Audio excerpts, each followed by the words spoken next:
আসাম দেশের কন্যা গো তুমি দেখতে যে সুন্দরী,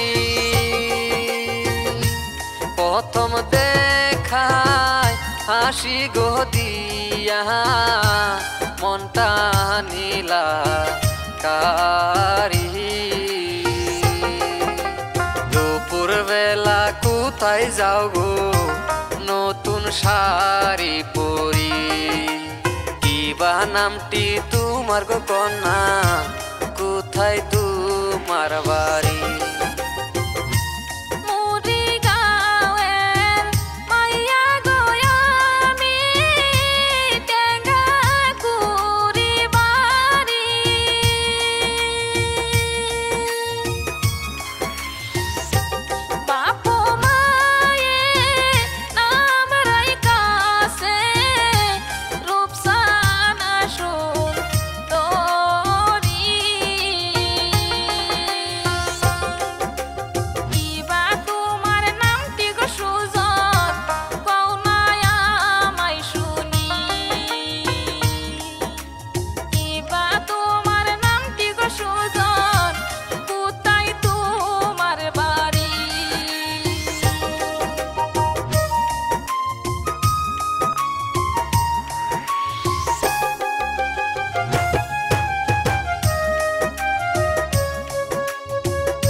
আসাম দেশের পুলা গোয়ামি নগাঁও জিলাই বাড়ি,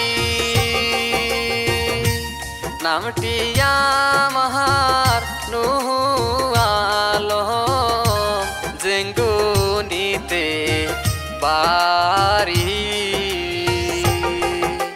তোমায় আমি ভালোবাসি শুনো হে সুন্দরী, মিষ্টি মধুর হাসি গো দিয়া মন নীলাকারি।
মিষ্টি মধুর হাসি গো দিয়া মন নীলাকারি।